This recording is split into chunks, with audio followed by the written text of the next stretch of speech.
it's so easy for me to enter out of the worship mindset and forget that you're here and present with us. And so, Lord, don't let us do that. Don't leave us right now.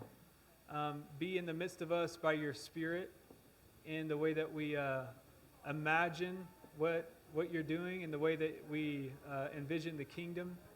And so, Lord, we thank you so much for the blessing of these three eligible elder nominees, for Yinka, Lord, and his family, and for Jason and his family, and for Tyler Martin and his family, and for the blessing that they've been to Redeemer over years. And so we thank you, we praise you for them, and we ask that you would give us wisdom and discernment on the opportunity of this building and help us to be wise in how we speak and in what we say.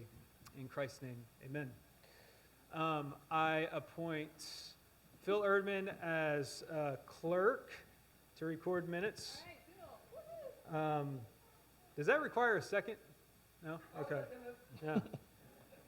Tim's got a second. So the first thing, so none of these things require any action today. This is just the presentation of content and material. And if you're streaming online, feel free to email or text any question in that you may have. So the first thing is Jason Moorhead, Yinka Akinyemi, and Tyler Martin. We are presenting as a session. We are presenting them as eligible candidates for the office of ruling elder. And so I think please let's give them a round of applause. They have been wonderful. And so what this means for the congregation is that you have at least 30 days to sit down with each of these three guys and ask them any questions that you may have, especially if you don't know them well and you want to make an informed vote. Maybe you can grab coffee or lunch with them, but we also want to be collectively in prayer for each of these three men and their families as they think about taking up this role. And in August, at some point in August or maybe even early September, we're going to have another congregational meeting to vote them into office or not. And so that's a decision of the congregation. But what this is that the elders are saying, we recommend these three men as elders at Redeemer. And we think that they would make good elders for you. And so you all will vote on that. And then after that vote, we'll have an installation service. Everything in the Presbyterian world moves very slow and pedantic. Orderly, yes. And so, that's, if anybody has any questions on that, please let us know later. Yes, Mona. I'm sorry, I stepped out to help somebody. Yes. Because they were leaving their training. So it's Jason Moorhead, Yinka Akinyemi, and Tyler Martin.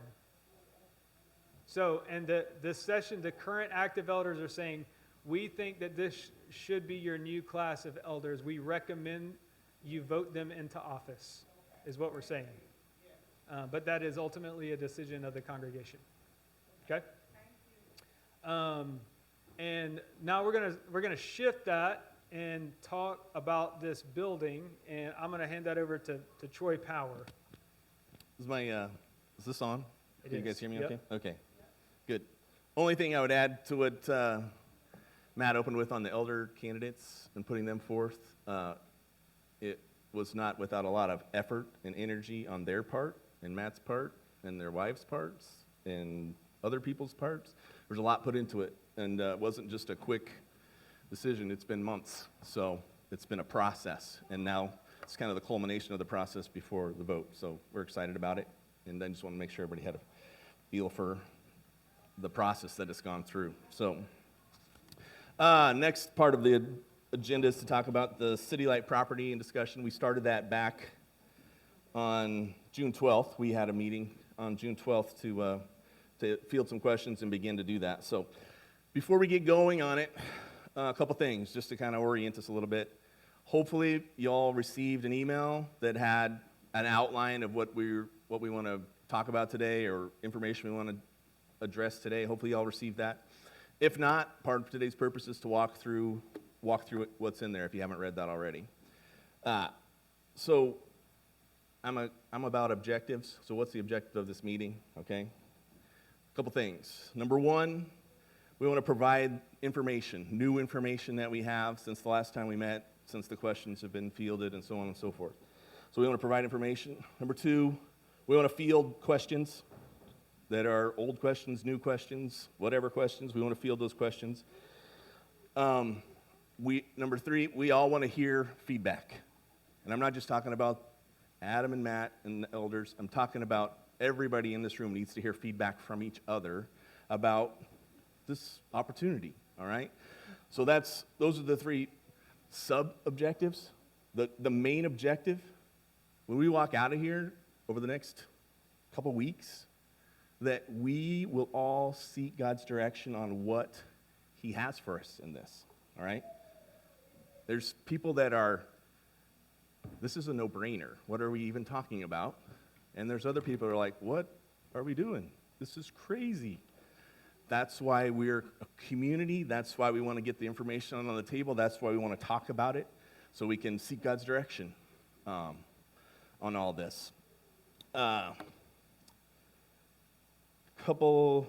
other thing, when we had on the June 12th meeting, there was a number of questions that were asked there. Those were all posted online, so hopefully you guys have seen some of those or looked at some of those. If not, then that's available out there as well. So that kind of, I guess, sets the context for it.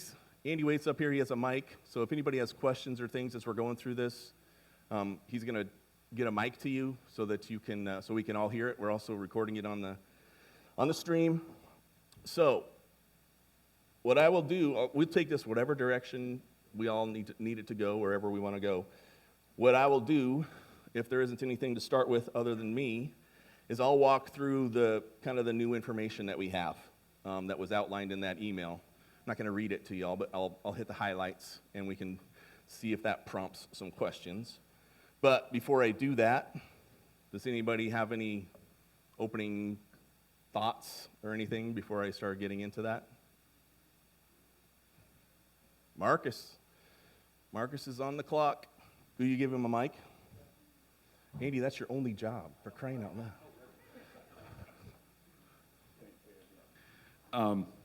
I really did want to take a second Yep. and explain just what I've seen at Redeemer over the last 12 years. Yeah, great. Thank you. For example, how many of us as married couples still live in the first house that we got married in? Well, very few. And the reason is that we have families. And before long, we figure out real quickly that the house is not adequate anymore for our needs. First time I really saw this was Michael Gordon was pastor. And we were pushing that 200, 220 attendance. At that time, Michael explored the idea of going with 2 services. It didn't happen because Michael got called to another job in St. Louis.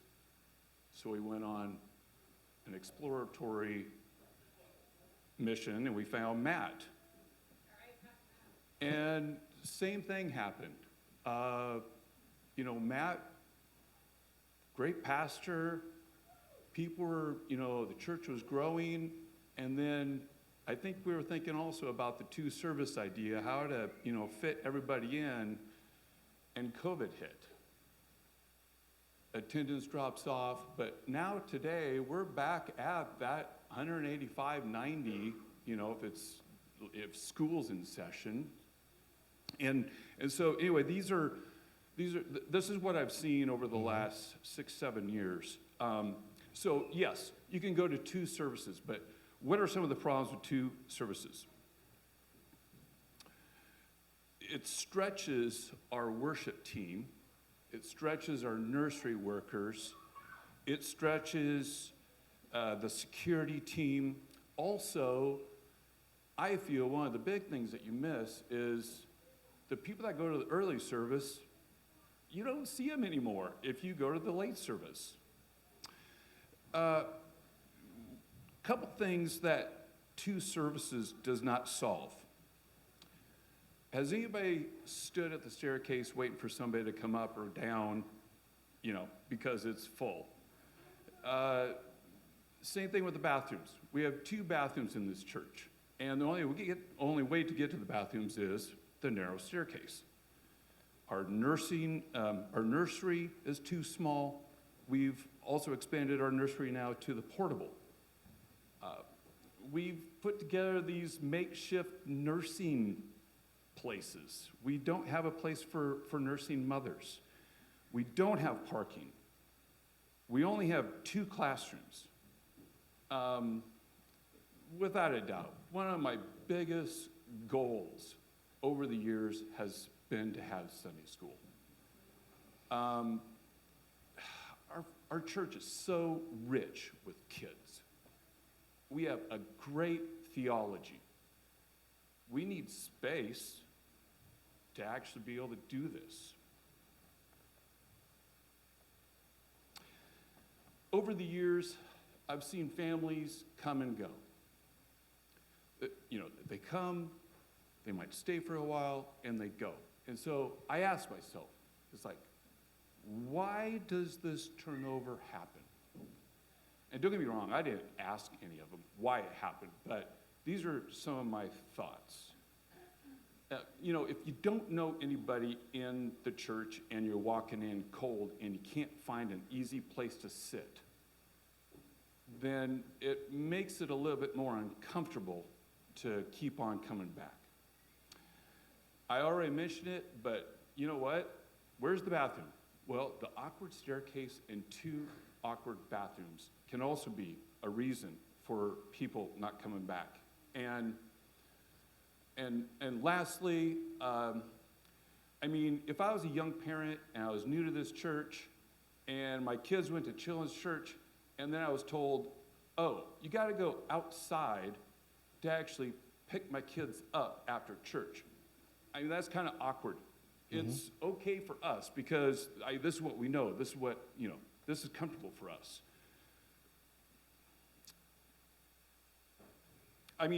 So yes, all these observations that I've seen over the years, yeah, I have believed that we need a bigger building many years ago. So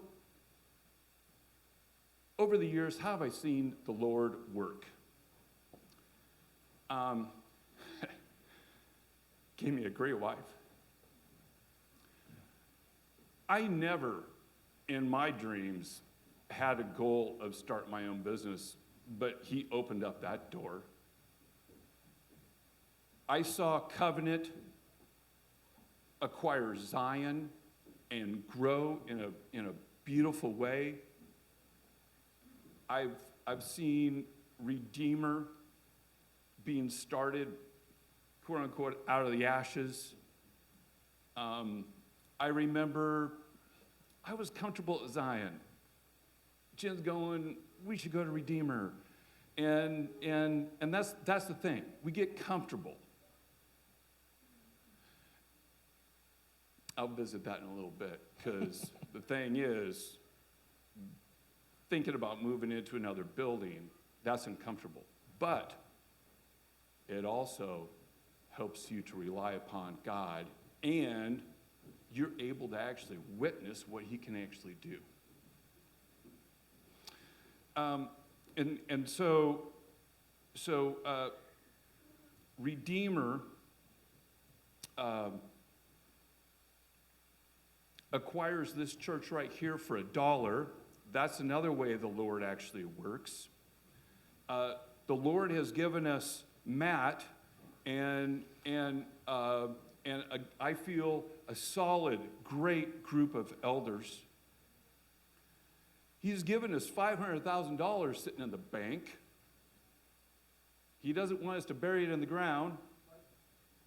And we weren't looking for CityLight, but the Lord dropped it in our lap. So this is how I feel the Lord, this is what I see in my life.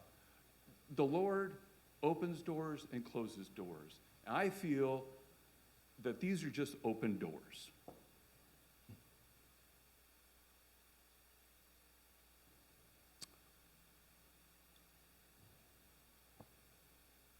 What does this new building actually give us? It gives us a bigger worship hall, more bathrooms, Sunday school rooms, a bigger nursery, nursing rooms for mothers, offices, and guess what? A parking lot and a gym.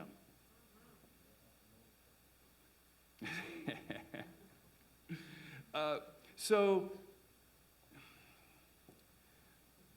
also, I mean, over the last 6-7 years, and what have we done to this church?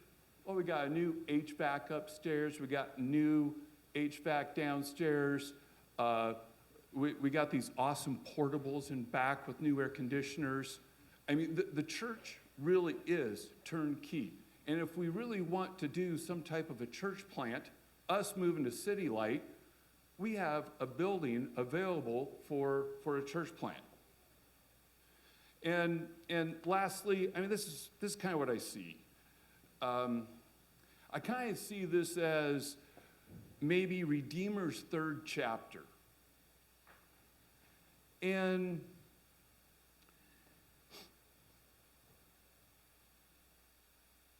it's a chance to actually move into another building and actually see Redeemer really grow. You know, is this scary? You bet. You know, we're going to have bigger budgets, all these challenges of just everything. But it makes me think, you know, the children of Israel were standing in front of the Red Sea with Pharaoh and his army coming in behind him.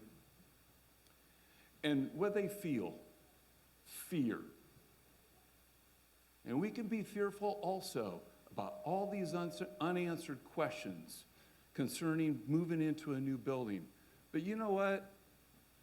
Even though the children of Israel just sat there in fear, what did God do? One of the most awesome miracles in the Bible. Part of the Red Sea. I think that's what we can see. We got a chance to actually see the Lord part the Red Seas for us. I just want everyone to be excited about what this really could be. That's all. So, thanks for your time. Yeah, thank you, Marcus. Marcus, you actually have like 3 minutes left on the clock if you want to go on. Ah, there we go. Thank you. No, Marcus, thank you. I mean, I know you've prayed about this, thought about this, and not just for the last 3 or 4 weeks. It's been for years. So I appreciate you sharing your heart there. Anybody else? Not that you need to step up to what Marcus did there, but Tim? Okay. I don't know, you know, with my loud voice, I don't think I even need a microphone.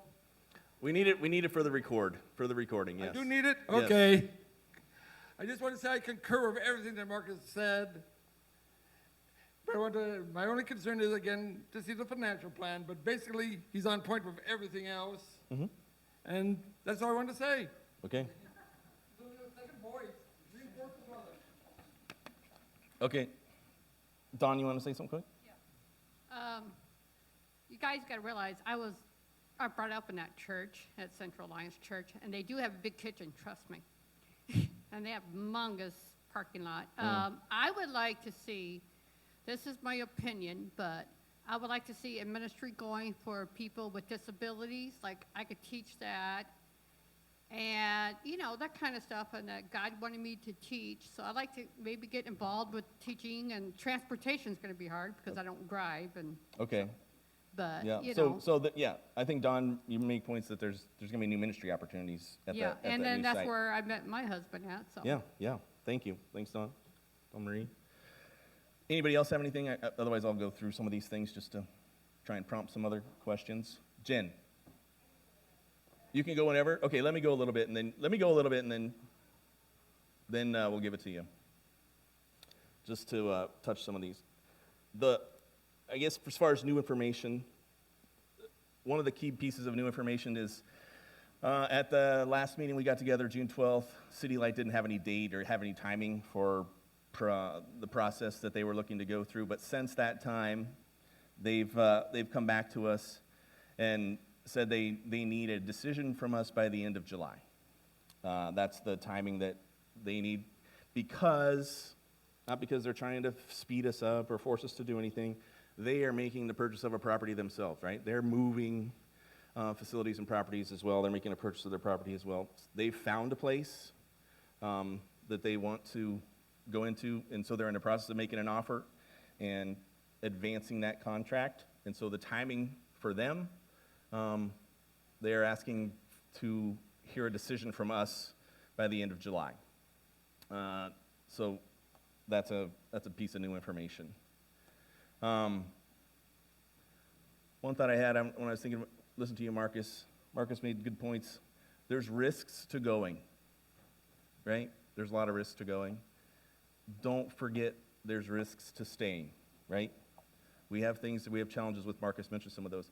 It's easy when you have big decisions like this to think about the change and what the change risks and the fears of the risks and the risks and the fears of the newness of that change. That's where a lot of us commonly fall. I fall there too. I've learned you got to think about the risks of staying where you are, because there is risks of staying where you are. Although I'm going to walk through a couple of these, then we'll have Jen, Jen or anybody else that wants to talk. Are the other PCA churches helping with this process? We touched that a little bit last time. Both Zion and Grace Chapel are supportive of what we'll be doing here. The vision for a church plant in the PCA, not just Redeemer, but any of the three or a combination of the three, this fits in that, so they're supportive of that. Financially, Zion's not in a position right now to participate financially in what we'll be doing here, which is fine. Grace Chapel may be in a position to participate financially in that. What that looks like, we're working on that. We've submitted some things for them to think about to the Grace Chapel session, and we're going to have more dialogue with them this week about their interest it's clearly an interest, it's what it would look like is probably a better way to get that. Anybody else have anything they want to touch right now? I'll just keep going through. Have any inspections been done on the facility? Yes and no, like it says in here.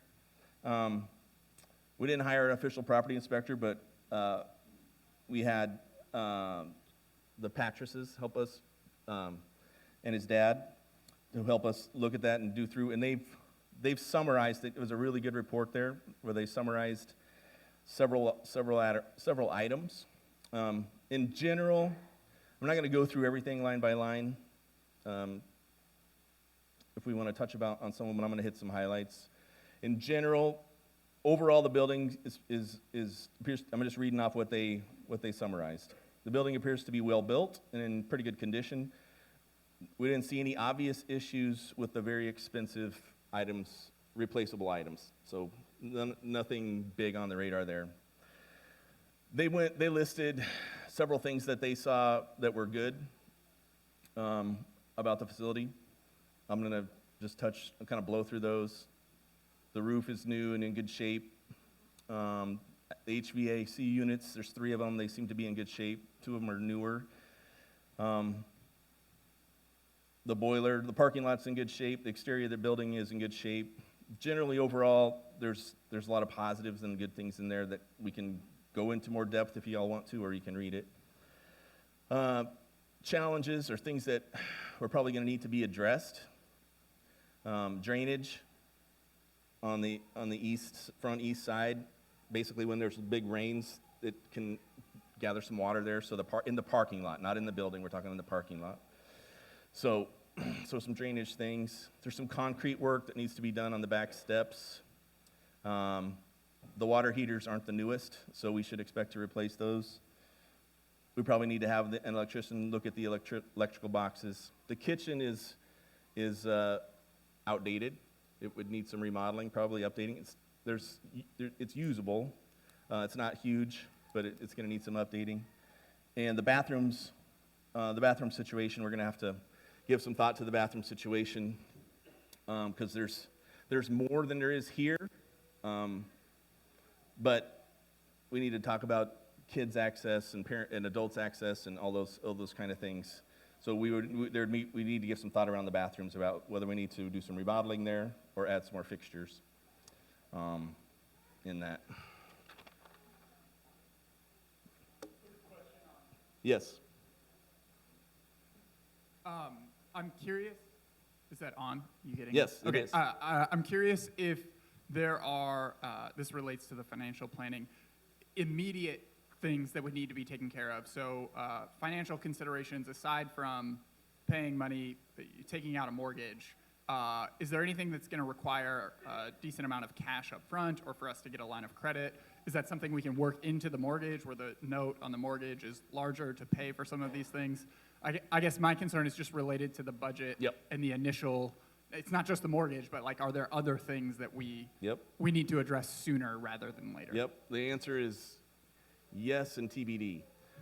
We fully expect that there's going to be some monies that are going to need to be spent in some capacities to, like, for example, the bathrooms or the concrete work. You know, we have to prioritize this. We fully expect that to be something. So we're planning for that in the cost of the acquisition, right? And whether we build that into a loan that we would take out, if that's the path we go, or whether we would build that into how much money we put down or don't put down because we want to put it towards that's all TBD. But we fully expect to have to put some monies in, and I'm not talking, I don't know, I hesitate to go places that we don't have all the details on, but we're not talking, we could be talking $100,000. We could be talking that. Yes. By the way, anybody have any disagreements with what I'm saying up here, let me know. Michelle. It doesn't come with any seating, right? I'm sorry, say? Seating, chairs, like they're taking their chairs with them, right? Because I think that would be like 50,000 right there. That's, actually, I don't know the details, and I don't think we've been to that level of details yet. Okay.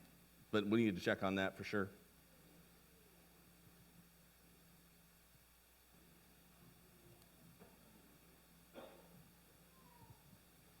So in the agenda you sent out, you said you have not hired an official property inspector yet, but will if we proceed further. Right. Are there the official property inspection, would that happen if we voted yes on the 24th, or would there be an official property inspection before the vote on the 24th? I think it would probably be afterwards. Okay. Is what we're looking. That's why we did this preliminary review, even though it wasn't a full out piece. And so even if we vote yes, and then on the 24th we move ahead with the property inspection inspector comes back with like some really significant issues that weren't discovered beforehand. Like, we're still not contractually obligated to buy the property. No. Like, we could still walk away even if the property inspector comes back and says there's significant foundational issues or whatever it is, we could still walk away from the deal. Ben, can you speak to that a little bit too? Just at a high level, don't get into details, but just generally speaking. Hang on one second. Thank you. Thanks. In a real estate contract, you have a period of inspection, it's called disclosure, and you have a period where you can do all those inspections. And then depending upon what you find, you can decide. That's in a normal real estate contract. Yeah. Now, And an inspector will be probably with a building that size, I'm gonna guess my guy would charge us $500. there could be some ramifications about earnest money that, I'm not saying we would have earnest money at that point. We haven't gotten to that point yet, but CityLight could have earnest money on their property. So if we would get down the path and say, hey, we see this problem, we're backing out, then that could have a ramification on them. That's not entirely our problem, right? CityLight is not driving our decision here, but it is in play. This is a unique opportunity, right? That we can't ignore, but we need to, and we are considering it with open hands, not closed, gripping fists onto it and not letting it go, right? We're going to consider this opportunity with open hands. So, others.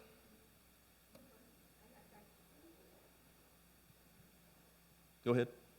I might just give a little story that my family is going through just because I feel like it's kind of a mirror of this. So just because I recently graduated, I actually still live in our family house. And recently we decided to sell it. And I've actually been the biggest opponent of it.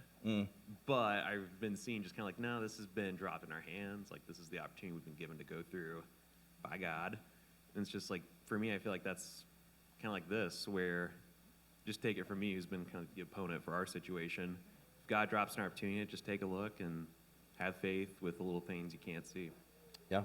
And I think Matt talked about that in his sermon a little bit today. Marcus mentioned it when he was talking through his things. There's a tension in the gospel, in the Bible. There's a tension. There's always a tension. And it plays out in different ways, but there's a tension. And that's not a bad thing. It's a good thing. It's a healthy thing. It helps us grow in our trust of him. Jen, are you good?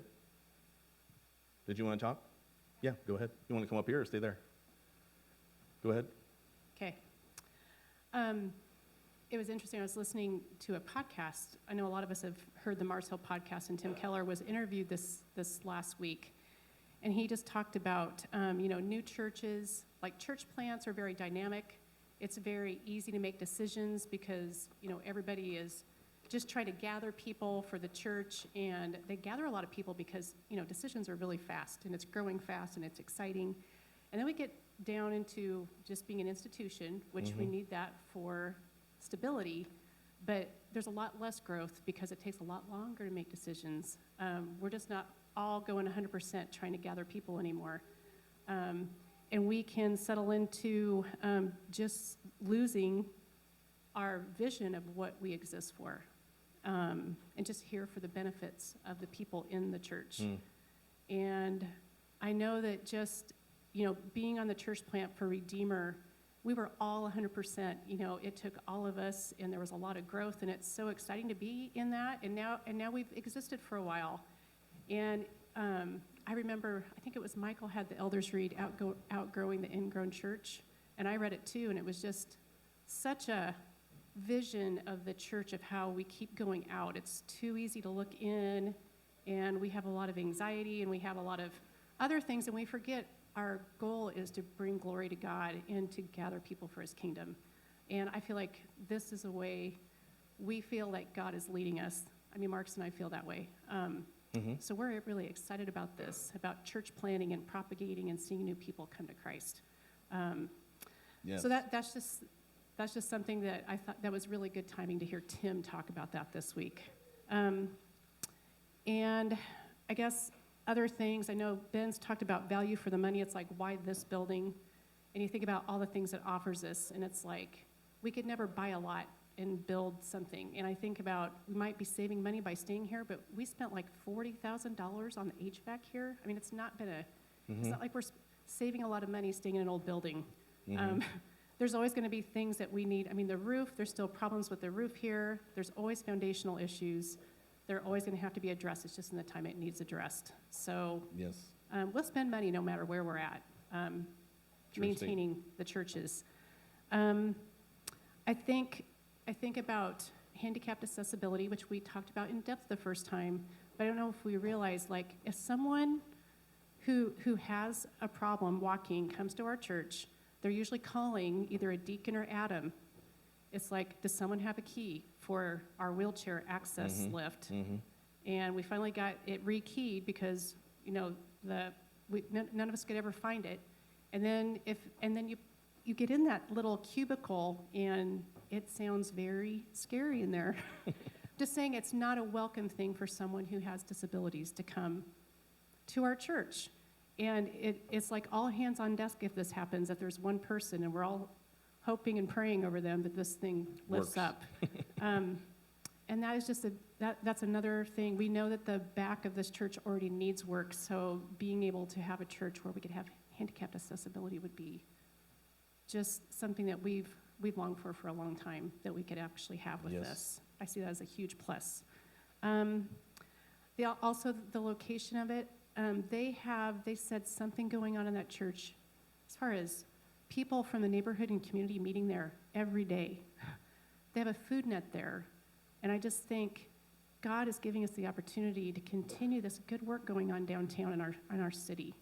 And that makes me really excited. Now that we're down to 2 deacons, we haven't done a lot of community outreach, but as more deacons come on, I'm just really excited about what God can do through us being in a community where there's already things happening in that location, and we just take them over, and we get to see, just participate in what God's already doing there.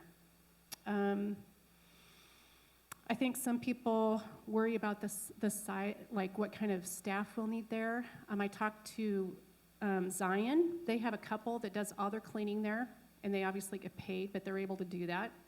At Grace, they have someone they kind of inherited with the building that kind of does some maintenance and cleaning, but they share him with the preschool, so he's not even full-time doing that for their church, and that's kind of a big church, I feel like. So I feel like if we have one person cleaning, if we got another person to clean, that would probably be okay. The deacons, if the deacons can't help at Zion, then they just hire it done.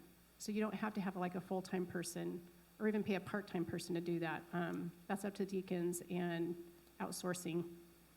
And I guess something I think about is Marcus and I and the staff are the people that are going to be doing most of the work. I mean, obviously, everyone's invited in the work, and Marcus and I are up for it because we were up for coming here and, I mean, serving him joyfully together with his community. I mean, that's what we want to do, wherever that's at. But if more people want to get on and there's work days to try to get stuff straightened out there, I mean, we just had such great days working together when Redeemer was new. I mean, looking at Indra. It was fun. Working all together. Working in the yard is not fun. Okay. You can paint, Troy. You don't have to work in the yard. Yeah, there's something for everyone. You don't all have to do the same thing. I'll give you yes. So I just see a lot of strengths in this. And I'm excited just about how God's going to move. Wherever he moves us, if it's here, you know, we're going to continue to seek his glory here. But I just see a lot of positive things about that new location, no matter how much work it is, and all those things. He'll provide. Thank you, Jen. I appreciate you sharing the thoughts on all of that. David, yes? You guys have talked a lot about these current ministries that are happening at the building. Can you shed some light on, like, are we going to be taking on those ministries? Like, what does that look like? The food net, like, I guess I'm trying to having a hard time understanding, like, what that looks like. You know, is that suddenly a Redeemer ministry? So can you shed some light on that and then talk about how we're going to grow? Like, have you thought about how we're going to grow into the space, classrooms, offices, things like that? Mm-hmm. Jen has some insight into that first part of the question. I think, I just think about when we were at Zion, we were so thrilled to have other people using our church in the community. It didn't mean we were part of all those ministries. Like the food net's running itself there, but we get to offer the building for free for people to get food in that neighborhood, which is a huge blessing to have that space. And when people have wanted to meet in this building, whenever they want to meet, I know that Young Life met in this building. It's not that we had to be a part of it. We had to organize it so people were meeting here and they had a key and they were being responsible here, and that's why we have the heater and AC is all on remote now so that we can turn it on and off remotely and not have people messing with it and leaving it on 90 when they're not here or whatever. But that just means we have a location that allows us to be generous with the people that are meeting there. It doesn't mean that we're taking on all those ministries. We can, but we don't have to. But we're still being a huge blessing to those people who are meeting. And yes, we'll have to organize those things. But I've done that with this church too when we have people meeting here. And it's just a blessing to be able to use a facility 7 days a week instead of one morning a week. Mm-hmm. And as far as growing it, we need the office space already. Sunday school rooms and nursery, well, we can fill 3 nurseries already. I feel like do we have a significant plan? Well, we haven't approved the building, so there's not like this. But when we see it, you can get a vision for, we have like 2 nurseries. They have bathrooms inside the nurseries. They don't have to like go outside to go to the bathroom. They have 2 little miniature toilets in there. Anyway, pretty exciting. Yeah. So I can see, yes, the way we will grow and use that building already. So what I heard you say, and what I think is accurate on the ministry piece is a couple things. There are several existing ministries in there. It's TBD on whether they all go with them, they stay there, we inherit them or not inherit them.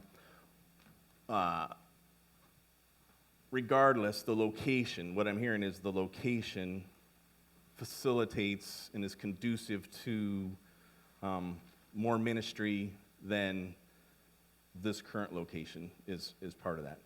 Does that help answer the question or not? I mean, there's no clear dialogue yet on all those ministries that are going on there and if they're going or staying or not. Growth, wait, David also had something about growth.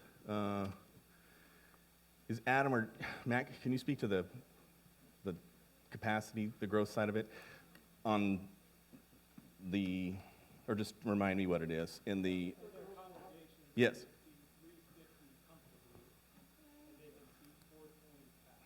So what Matt said is that new sanctuary can seat 350 comfortably, and they squeeze 420 into there, is what the size of that sanctuary is. And to give you a feel, we're not 300, we're too low, maybe 250 is where we are.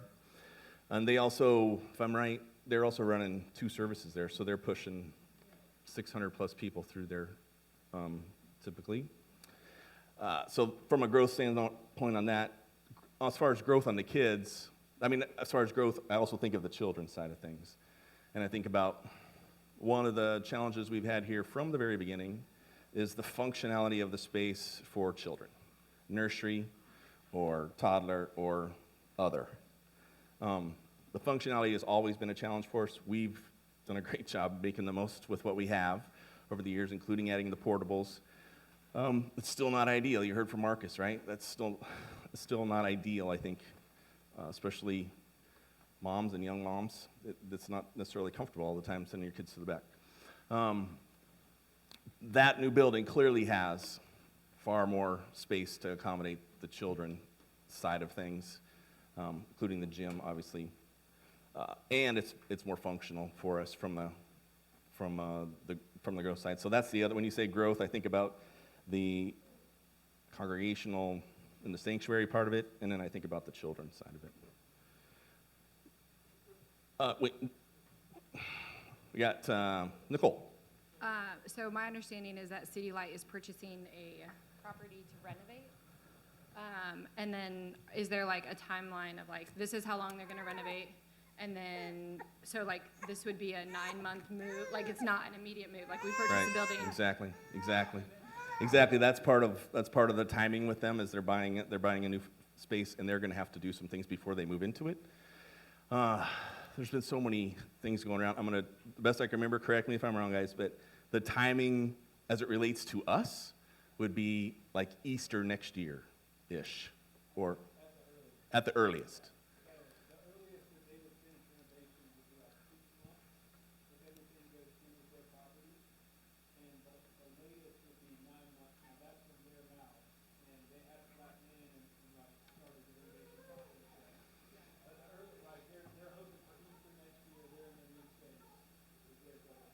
So we wouldn't. Yep, exactly. So a couple things. If you couldn't hear Matt, Nicole, that's a good question there.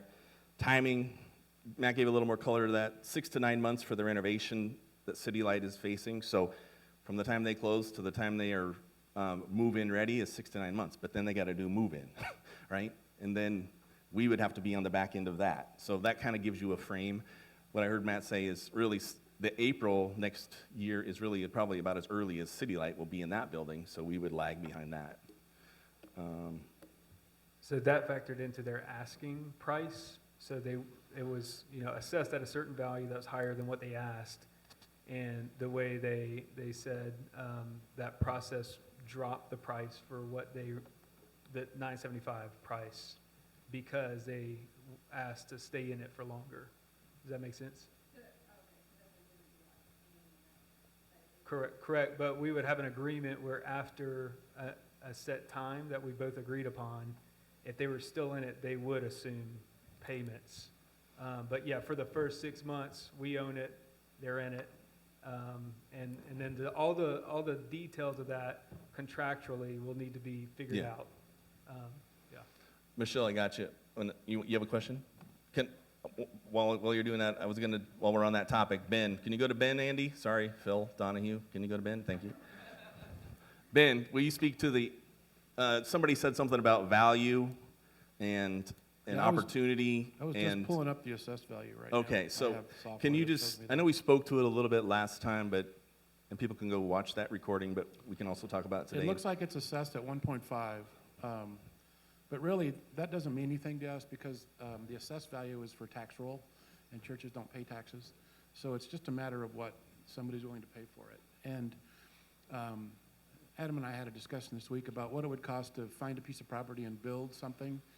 And I did some research, and to find an acre, I think it says 1.2. To find an acre is going to be somewhere around 100,000 to 600,000. And the 100,000 is more out of town than in town, so that's a little, confusing for us or difficult to get to. And then to build a building, how do I say this? When you build a church where people are going to congregate, it's considered a commercial building. And that means once it gets over 5,000 square feet, it has to have fire sprinkler systems and fire suppression, fire doors, exit systems, stuff like that. So it makes the construction of a commercial building $350, $400 a square foot. And if you're talking about a 15,000 square foot building, I mean, you can do the math. We're into the 3 and 4 millions just to build it. But then you got to equip it. A kitchen alone, I spent 35 years in the restaurant business. A kitchen alone is $100,000 to completely furnish it with new equipment. And if we walk into a kitchen that already is functioning, that's a huge asset for us because you know how much we all like to eat. And then to lease something, to lease it and or renovate it like they're doing can also be very expensive just because leasing is, 50 cents to $1 a square foot per month, 15,000 square feet. We're looking at $6,000, $7,000 a month for rent. I mean, that money that we have in the bank will be gone pretty quickly. So I really have done a lot of research to look at other options, and I feel that this building is priced well for us. $1 million is my opinion, it's just my opinion, because I look at the valuation is tracked in commercial properties by how many cars go by it every day. And I think that intersection is right around 100,000 cars a day, which is very high for Lincoln, Nebraska. And so I think to just buy the land, I think the land alone is probably worth $600,000 or $700,000. Just to scrape it and sell it, I think that's what somebody could get out of it. So to add another $350,000, $375,000 to have the infrastructure, it's hard to say what's a good deal and what's a bad deal. What is somebody willing to pay for it? That's what makes the price viable. I have people say to me all the time, I bought a house and this is what I paid. Do you think I got a good deal? Do you like it? Yeah, You got a good deal. And you got a good deal. So that's just hard. Looking at price per square foot, if I'm just looking at it from price per square foot measure, we're getting a great deal. That's the way I would look at it. Totally analytically, no emotion. No, that's So what I wanted, is some context and color. Thank you, Ben. that'd be my 2 cents. Appreciate it. Michelle, and then Renee, did you still want to do something? Okay. Thank you. I feel compelled to share my opinion after I've shared a lot of questions or concerns that I've had. And I think that's because- fully appropriate, so Right. thank you for offering. 'Cause Whatever it is. I am the person that tends to have a lot of, all my red flags go up and I see, the potential problems with the building. But I emailed the elders when we were selling our other building and I asked if we could please consider a new building. I don't like the streets out here because that's where we gather afterwards. There's no place to gather after church except on the corner of the streets, and the kids are running around in the streets sometimes. We started coming here 4 years ago, maybe it was 5 actually. I don't like the portables. I feel like that's a big turnoff. When we started coming, I was all the red flags were, I don't like the system with the children's ministry doesn't seem, it's not sustainable. It's not, we're in a rough neighborhood. We have our children in a different building, and there's only a nursery and 2 rooms. So it does not consider any growth for our children's ministry. And I do feel like even just having a Sunday school capable room is not only a Sunday school option, but just any type of small adult ministry can really flourish in a small room. It's hard to have a meeting with 10 people in a room this big. It's not Agreed. up there, it's not a good place for a Sunday school meeting. And you can do Bible studies, you can do life groups, you can do a lot of things with just smaller spaces to meet. Yes. So I do, have your typical concerns, but I do really want to look at a new building. Just thought I'd throw that out there. No, thank you. That's what this is for. Thank you. And to the, obviously we talked about the children's stuff, and you mentioned adult Sunday school or meeting rooms and things like that. That's kind of what that's part of what Marcus was getting at too, is there's space to do some of that other than just a big room as well. Renee. I would just ask for some clarification on what exactly we'll be voting on in 2 weeks, because there's a lot of outstanding questions. Yep. Which is fine, but just in terms of how we're going to finance this, is that still going to be like a yes or no vote? And then are we going to have a capital campaign? Are we going to get a, loan or Yes. however? Yes. I don't even understand what I just. No, you do have a context for it. Yep. But so all of these to be determined. How many of them, or what kinds of questions will we be voting on next week, or not next week, 2 weeks? Mm-hmm. And what kinds of questions will we be voting, but will still be unknown? Yeah, good question. I don't have a great answer for it, other than I would say this. Matt, you can give some clarity, but what I expect we will be doing is drafting a recommendation. Nothing, not a 2-page thing, but some short recommendation on what we see as the next step, whatever that is. And that's what we would be voting yes or no on that. And it could include, let's go buy the building. It could be something less than that.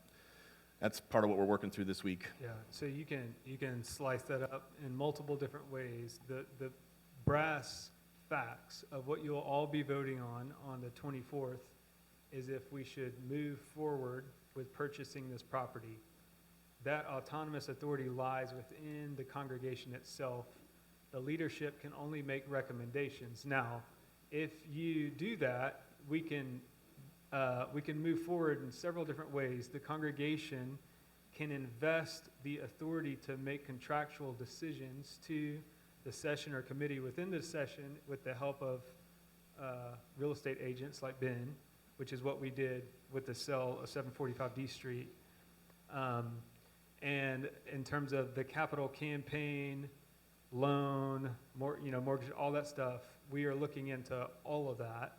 And a couple of things that we're thinking about is, yes, we definitely want to try to do some form of a capital campaign, probably not hiring a company to do that for us, but trying to do that in-house. And also reaching out to Grace to see if they can help so that we can limit our mortgage for the purpose of not having to have a large mortgage payment. Wayne Howlett is an excellent resource, especially if you have financial questions with our particular church. And so is Troy Power. But yeah, we're thinking about those 2 things, mortgage, capital campaign. It'd be very ideal if we didn't have a note at all, which I think is somewhat likely given the generosity of God's people and how God provides. When Grace moved into their building, they asked for $600,000, and they raised $800,000, and way quicker than they anticipated. So just know that God provides for us. But even, so this is the way that Wayne's articulated it to me, even if, let's say we took out a $600,000 note to get into this building, we could cover the costs of that and retaining this building and our budget by a very slim margin. If our numbers continue to remain the same, we're on a minimum of a 12% increase financially for this year. It's currently at 23%. We're 23% higher than we were last year currently. So that's the pace of giving, Right. just to clarify. That's the pace of giving for this year. We're on pace to be 12% above last year. Sorry, Matt. Nope. And Wayne thinks that that's going to settle down by the end of the year, but that's still really, really healthy. It would be the highest we've had for a while. Yeah, over the past 4 years, we've had an increase, but it's been more around 4 to 7%. And so this is double digit. It's healthy and encouraging. So I don't know if that helps, but It does help. So it's gonna, so what we're voting on next week? Yeah, It's gonna be, there's gonna be some language there that Okay. gives us some specificity to do it. It's not just a, yes, let's go do this, or no, we're not. It could be something different than that. And I can ask the breakdown in an email unless it's real simple. I just kind of wanted a general idea of what the congregation votes on, like to what detail the congregation votes versus general go ahead, and that's really all we're voting on. Mm-hmm. Or are we voting on details of how we finance it or all of that stuff? Yeah. That was my question, Nope. and I think it's mostly answered. And yeah, okay, yep, okay. That's what I'm asking. Right, because I think a lot of people's questions and concerns are in the details, and there's a lot in any decision. There's a lot of well, if or if, and so I was just kind of trying to narrow down what are the ifs that we'll be voting on, and what will be not the congregation's decision, or not yet, not anybody's decision yet. What I So that was what I helpful. anticipate it will be not a short, simple thing that's yes or no. We're gonna buy it, yes or no. That's not gonna be that. It's also not gonna be a multi-page document with a whole bunch of details on all these things that are great questions that we need to work out. It's not gonna be that. It's gonna be something that summarizes the recommendation that we want to put forth to the congregation. Like, it could say, proceed forward under these parameters, right? And one of those parameters could be, we don't want to see more than this spent, and we want, whatever. I don't know what all those details are. But it wouldn't, and even those details would be parameters to play within. Make sense? Good question. Donnie, another one? Yep. Anybody else, if anybody else has questions too, okay, got a couple more. If you guys ever need a cleaning company, our cleaning company will clean the church. Okay. We did it before Central Alliance did. My company, which is Extra Clean, we put a bid in that thing, and we cleaned the whole entire inside. At the CityLight building itself? Yes. Okay. And if my boss doesn't want to do it, then I'll clean it for you guys, the All right. whole inside building. I've done it Thanks, before. Don. Perfect. Noah. By the way, I didn't get into this today yet, but we also had Noah look at the audiovisual system and all the stuff that's in place currently at CityLight and give us, and Noah did a great job. I read it yesterday afternoon. He did a great job of summarizing what's there, what's good about it, what's the challenge about it, what we want to change, what's it worth, all these things. Phenomenal. It wasn't done in time to include here, but we'll share that. Yeah, so I'm not going to be here on the 24th, and so I just wanted to share my thoughts on the building now. Having gone through and looked at the property in some detail, especially in the actual worship center itself, I think that there's a lot of advantages over the space that we're currently in, both in terms of size and what we can actually accomplish there. And so I'm in support of seeing whether or not we can actually move in that space and entering into those sorts of negotiations. So I just wanted to put my thoughts in. Yes. And thank you, Noah, for the work you did on pulling that report together. It was awesome. Ben had a hand. I just wanted to add another point of data. I ran a calculator at $700,000, a 30-year fixed mortgage at 5.5 is about $3,500 a month. $3,500. Say that again a little slower. $700,000 mortgage at 30 years, 5.5% interest is about $3,500 a month. Thank you. Anybody else have something they want to touch? Oh, and Cornhusker Bank helps churches, just FYI. Yes, yes. Anybody? We're gonna, I mean, we'll stay, but if, yeah, Josh. Josh, you got something?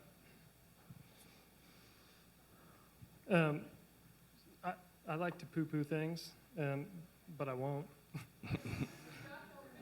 So we want all perspectives, man. Yeah.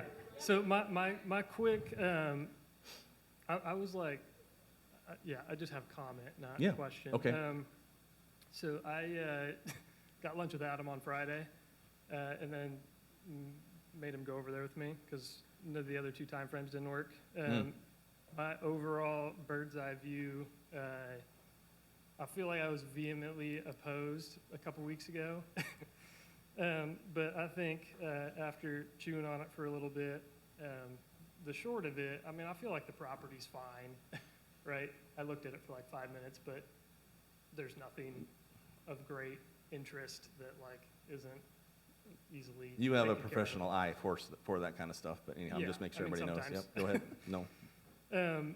Yeah, I mean, like, it's fine. And, like, there's stuff like the bathrooms, like, even upstairs, there's only 2, Right. which is concerning. But in the same sense, the way I think about it is, for one, they're currently, like, hustling, 600 people through there every Sunday. So clearly it's possible, like, not really that big of a deal. That's a great point.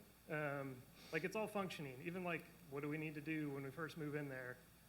Technically nothing. Like, it's functioning as a church True right statement. now. Like, it's fine. True statement. Like, and I just think, yeah, and the price, like, if you do not a real estate agent, if you do a quick search, like, online, everything is so expensive. Like, you can't, I mean, the Burger King on 48th and Van Dorn is like 2.5 million. Like, you can't buy anything for like nothing. Like, everything's ridiculous.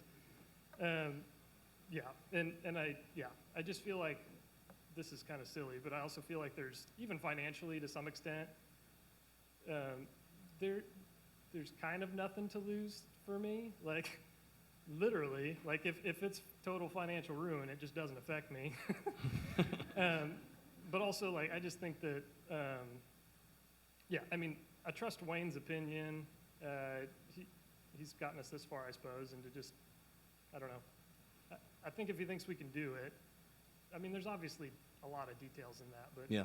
my overall quick synopsis is it would be fine, right? That's it. So can I paraphrase on the financial piece of it? I mean, obviously, it's not peanuts, but what I heard you say is, I trust Wayne and his insights if he thinks it's workable. And from what you've seen, it doesn't seem like it's a big No, not at all. financial. No, I mean, risk. I think you'd be, I mean, it's easy to walk into like Zion and look at their beautiful Yeah. building and be like, I want that, but like, we ain't getting that. Yeah. And so, it's older, the bathrooms are kind of gross, but like, just bring a hotsy in there and shoot her down for a while or something, I don't know. Okay. But yeah, it would be fine. Thanks, Josh. Anybody else have anything they want to touch to date? Chris?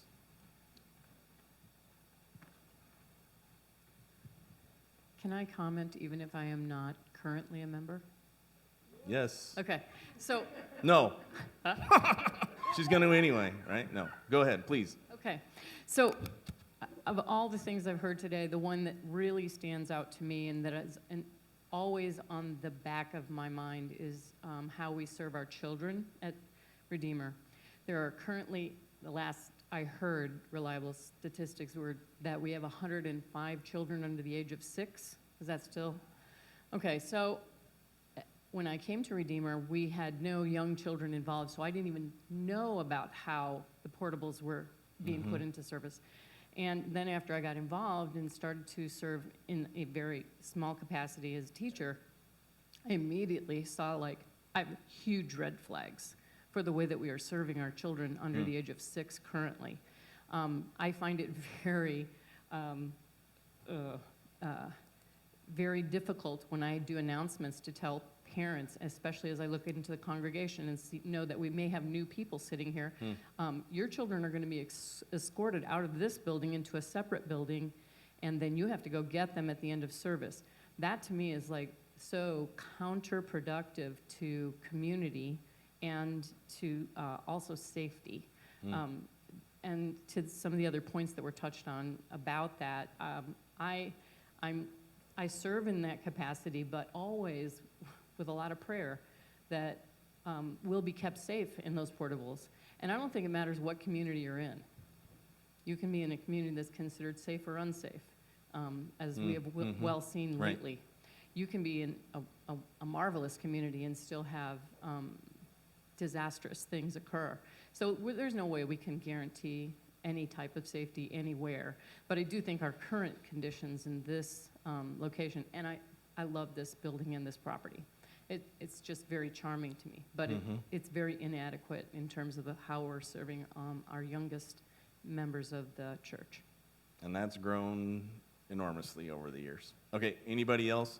I appreciate everybody's patience in doing this. We don't get together like this very many times, so I don't want to cut it short, but I also am cognizant of people not want to sit here all day. But anybody else have anything they want to touch or talk about? Phil Erdman, did we miss anything major? You think we're all right with that? Adam, Matt, is there anything that was on your radar that we didn't as a topic? Nope. No, I thought it was great. Okay. Yeah. And am I correct, Phil? We'll post so if you all want to or tell other people, this will be available to look at, or we'll have we'll try and summarize some of the key questions and comments out of this today as well. Yeah, I would also say you continue to have questions, please don't hesitate to reach out to us. And I just want to say again, thank you to the elder nominees. It's a big deal for our church, and just the fact that they're able and willing to go through this process. And so, lovely families. We good to close? Please. Hey, Dan, would you close us out in prayer? Yeah. Dear Heavenly Father, thank you for this opportunity for our church to move forward and grow and provide for our young people. We just thank you for all of your blessings and for constantly looking out after us, Father. And we just pray that and look to you for leadership, Lord, and help us through this situation. We ask these and all things in Jesus' precious name. Amen. Thank you, guys.